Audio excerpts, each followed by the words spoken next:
ये कहानी जितनी मजेदार है, उससे भी ज्यादा डरावनी है। आप लोगों से अनुरोध है कि वीडियो को लाइक करें, शेयर करें और सब्सक्राइब करें। धन्यवाद। तो चलिए सुनते हैं ये कहानी है एक छोटे से गांव की जिसका नाम था श्यामनगर। इस गांव में एक बहुत ही पुरानी और बड़ी हवेली थी जिसे लोग श्याम हवेली के नाम से जानते थे। हवेली की खूबसूरती के पीछे एक भयानक रहस्य था। लोग कहते थे कि वहां एक आत्मा का वास था। कहा जाता था कि जब भी किसी ने हवेली में रात बिताने की कोशिश की, उसने अपनी जिंदगी खो दी या पागल हो गए। गांव वालों का मानना था कि श्याम हवेली में एक पुरानी रानी की आत्मा भटकती है, जिसने उस जगह पर किसी अनजान कारण से अपनी जान दे दी थी। इस रहस्य ने सभी को डरा रखा था और कोई भी वहां जाने की हिम्मत नहीं करता था। एक दिन गांव में एक नवयुवक जिसका नाम रवि था, आया। रवि ने पुरानी कहानियां और अफवाहों को कभी गंभीरता से नहीं लिया। जब उसने श्याम हवेली के बारे में सुना, तो उसने सोचा कि यह सब झूठ है और उसने निर्णय लिया कि वह उस हवेली में एक रात बिताकर गांव वालों को साबित करेगा कि यह सब सिर्फ कहानियां हैं। गांव के बुजुर्गों ने उसे समझाने की कोशिश की, लेकिन रवि ने उनकी बातों को नजरअंदाज कर दिया। एक शाम रवि अपने कुछ जरूरी सामान लेकर हवेली के लिए निकल पड़ा। हवेली बहुत ही पुरानी और खंडहर जैसी दिख रही थी, जहां जाकर किसी की भी रूह कांप उठे। रात का समय हो गया और हवेली में गहरी चुप्पी छा गई। रवि ने एक कमरे में अपना बिस्तर लगाया और अपनी टॉर्च जलाकर चारों ओर देखने लगा। हवेली के अंदर कीमती चित्र, टूटे फूटे फर्नीचर और धूल भरी किताबें थीं। रवि ने चारपाई पर लेटकर एक किताब उठाए और पढ़ने लगा, लेकिन अचानक एक ठंडी हवा का झोंका आया और दरवाजा खुद ब खुद बंद हो गया।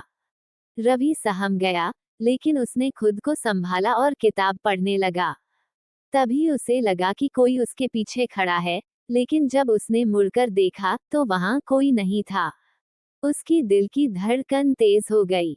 उसने सोचा शायद उसे भ्रम हो रहा है, लेकिन तभी एक तेज चीख की आवाज ने उसकी नींद को उड़ा दिया। रवि का चेहरा पसीने से भीग गया। उसने देखा कि कमरे का दरवाजा खुल चुका था और अंधेरे में से कोई सफेद लिबास पहने हुए एक महिला की परछाई दिख रही थी। वह परछाई धीरे धीरे पास आ रही थी।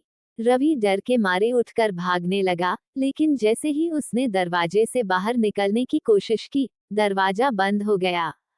अब वो परछाई बिल्कुल उसके सामने थी। महिला की आंखें लाल हो चुकी थीं और चेहरा भयानक था। उसने रवि से कहा, तुमने मेरी शांति भंग की है। इस जगह से चले जाओ।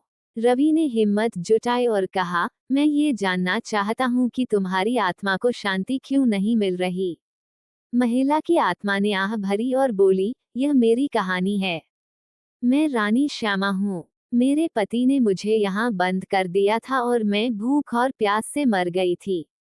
मेरी आत्मा को शांति नहीं मिली क्योंकि मेरा अंतिम संस्कार नहीं किया गया।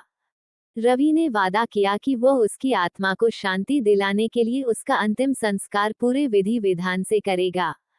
महिला की आत्मा ने उसकी बात मानी और गायब हो गई। अगली सुबह रवि ने गांव वालों को सब कुछ बताया और सभी ने मिलकर रानी श्यामा का अंतिम संस्कार किया। उस रात के बाद कोई भी भूतिया घटना नहीं घटी और हवेली अब एक शांतिपूर्ण जगह बन गई। रवि की बहादुरी से गांव वालों ने उसे सम्मानित किया और श्याम हवेली अब गांव का एक महत्वपूर्ण हिस्सा बन गई, जहां लोग बिना डर के जाया करते थे। इस प्रकार रवि ने अपनी हिम्मत और समझदारी से न केवल अपने डर को हराया, बल्कि एक निर्दोष आत्मा को भी शांति दिलाई। ये कहानी हमें सिखाती है कि हमें सबसे बड़ी चुनौतियों का सामना बहादुरी और बुद्धिमानी से करना चाहिए। कमेंट कर बताएं कि आप लोगों को ये कहानी कैसी लगी।